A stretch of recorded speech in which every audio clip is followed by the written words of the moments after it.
Hi, my name is Steven and welcome back to my channel, and today I'm going to be talking to you about my money philosophy, the way I think about money. Each person needs a money philosophy because it guides their financial decisions in life. And having a money philosophy helps provide goals, values, and priorities in life, and especially when it comes to managing, planning, and using your finances. It is a reflection about that person's belief in money and how it helps them in the world to solve problems. When someone's money philosophies are aligned with their goals in life, then you can truly do some miraculous things. Whether that's someone wanting to be frugal, being financially independent, or having a balanced approach. It provides someone with a sense of direction in their day-to-day and long-term planning. Having a clear money philosophy helps with financial discipline and mindfulness, assuring that people align their finances with their life goals. It's an essential tool to help achieve financial security and well-being, and it also helps to provide reflection on one's own personal financial journey. My money philosophy comes from my upbringing from being very frugal, and it definitely can be different from other people's vision of what their money philosophy should be. I tend to focus on saving a lot of my primary income and investing in it, but that means I also make sure that I don't spend frivolously on things that I don't necessarily need. As I mature, I'm more aware of the need for financial independence and stability in life, because I want to set a financial stable future for myself and my family. This means that I might have to make some short-term decisions to affect my long-term planning outcome. So let's go through some of my money philosophies. So in today's video, I'm going to talk about my background, my money philosophy, and my general thoughts. And before we start, be sure to like, subscribe, comment, share with your friends, hit that notification bell if you like this content. And here we go. Growing up in LA, I skimped and saved a lot as a child. I didn't have a wealthy background because of my immigrant parents from China, and this set my money expectations for the rest of my life. Early on, I had to be very frugal with the money I had because I didn't know when more was coming my way. I did small jobs here and there, but I never got a sustainable allowance. So the money I had really went to things that I really enjoyed and prioritized. This forced me to be very selective with what I really wanted in life. And this has helped me to inform my financial choices in the present. This selectiveness, along with the other philosophies that I picked up, really formed the backbone of my money philosophy. And it's something that I exercised throughout my life. The other tips that I learned slowly when I moved out of my parents' house. I realized that I needed to adopt my life to a changing environment and that my money philosophy had to change with it. This ranged from realizing that I needed to buy quality stuff and spend more money on experiences rather than material goods. So the culmination of all my experiences and my upbringing formed my money philosophies.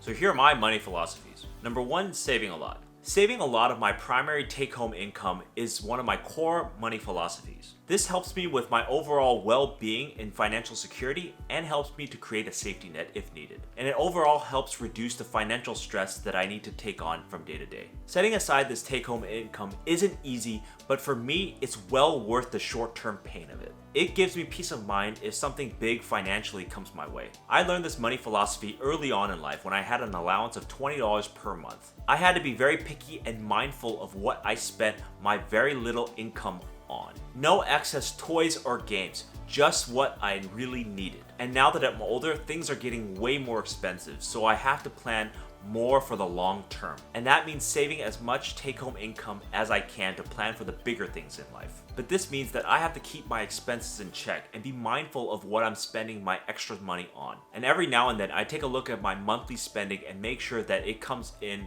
under a dollar amount that I specify. So I would suggest that anyone following this money philosophy to try out different things to maximize your take-home income and see if you can pare down monthly expenses that you might not need anymore. You might have to skimp for a couple of months or even a couple of years to get to your financial goals. So this is one of my biggest money philosophies in life, to make sure that I save a lot of my take-home income. Because when you develop that mindset and consistently practice at it, you will achieve your financial goals. Number 2, use what you got. Opting to use what you currently got instead of spending your money on something new is always a good path to have. Opting to use what you have versus buying something new has been one of my core philosophies. This not only helps to save money, but it promotes conservation and recyclability of whatever you're using. This also promotes creativity because you can use different things for different applications that they might not be originally intended for. This core philosophy has helped me to have innovative solutions to various things that I have lying around the house. And it also gives us a deeper appreciation of what we already own, to try to keep it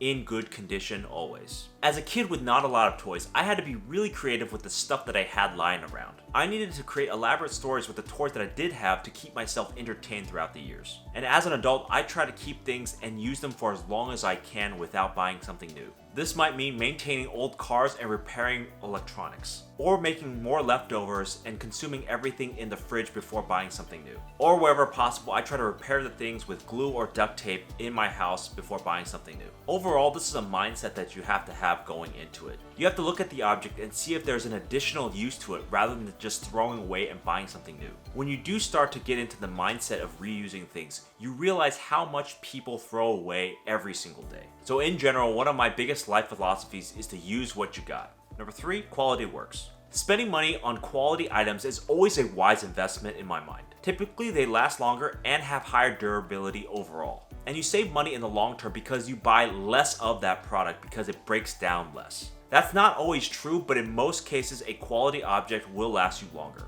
And quality products usually comes with warranties and support to help you fix it if it breaks down. And in general, it can provide you a peace of mind for that particular thing that you don't have to worry about. Higher quality items usually perform their task much better than low quality items. And it helps boost overall quality of life when you're using that object. One of the things I learned continuously, even to this day, is to not buy low quality products. You think that I learned this lesson by now, but sometimes a low cost product still entices me. Because I have that frugal mindset and I want to save money, but I don't realize the quality of life that it is costing me. So oftentimes I would buy the cheap product and it would break on me the first time, or it doesn't even complete its task. Things like a vegetable chopper that I purchased for $30 was completely useless. It didn't even chop the vegetables. Or when it comes to pressurizing water toys or bike tires, don't buy low quality pumps. You'll always regret it because the product just isn't of good quality and it breaks or it's terrible to use. The only poke outs are if I don't actually need this product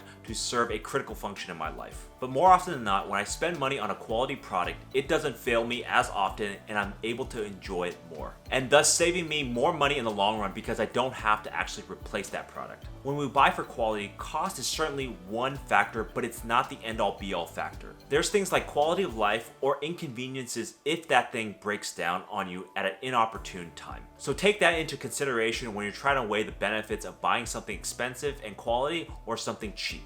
Number 4, experiences wanted. Spending money on experiences has been one of my core money philosophies in life. They give me lasting memories and personal growth opportunities that I never could imagine by buying materialistic goods. And the experiences that I go through usually are in connection with other people, so it fosters that growth and strengthens that relationship. And those shared stories can be brought up as topics of discussions for the rest of your life. Additionally, happiness derived from experiences can last a lot longer than materialistic things. And it really transcends the fleeting joy of buying something that you want and then getting used to it later down in life. Experiences provide us a richer tapestry of life. I rarely regret the experiences that I bought in life. Because at the end of the day, I could tell myself that I tried something new and this was something that furthered my personal growth and development. Although I may end up not liking the experiences, I'm happy that I tried it and discovered whether I liked it or not. Spending money on exotic foods and jumping out of an airplane are things that I would never regret. And when I go on travel, the things that I take out of it are the memories I form and the pictures that I take. I may potentially overspend on some trips, but I know the memories will be ultimately worth it. So I value experiences more than buying something any day of the week.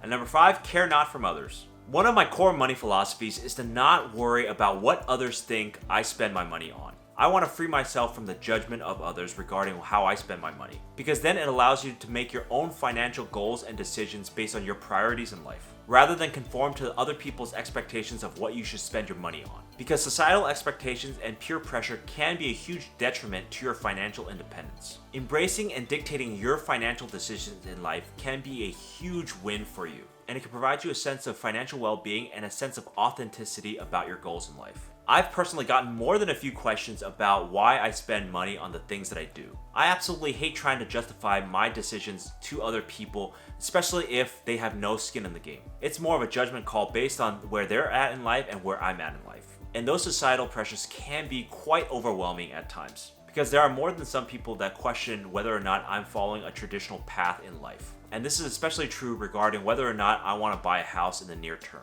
I think the questions are valid, but they come with a huge heaping of judgment. And at the end of the day, you just have to kind of answer the questions, deflect, or just move on with your life without answering them. Everyone's path in life is different, especially when it comes to their financial journey. So keep that in mind when people are asking why are you spending money the way that you do.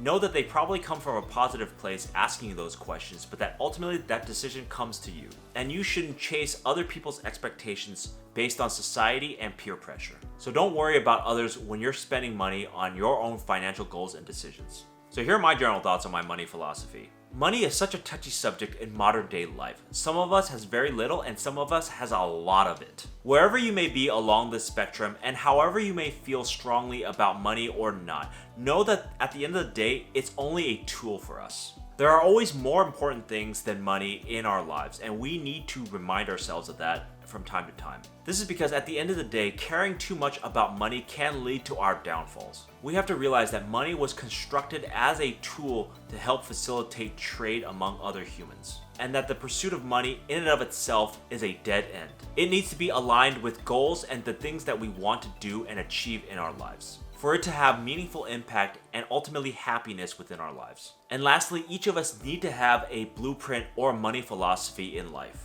The more clear the philosophy is, the better in life we are in terms of our financial successes. This is because it allows you to understand where you're at and how you will use your money, which can help you highlight the good and bad ways that you might be spending your money on. Overall, the more knowledge you have about you and how you spend your money, you're going to make better decisions for it, so that you can ultimately know more information about how to keep more money in your pockets. So those were my money philosophies in life. We all need and use money, and our blueprints for what that is informs of how financially successful we are. A clear understanding of our money philosophy helps move us towards happiness, overall well-being, and our goals in life. A clear understanding of our money philosophy can help move us towards our financial goals and give us peace of mind throughout our lives. Without this, we might lack the understanding of how to use our money and where it's actually going to. And this can ultimately ruin our financial successes and independence in our lives. Early on in my life, I've always been quite frugal, and that has shaped my money philosophy through the rest of my life. But going through this and learning some lessons in my adult life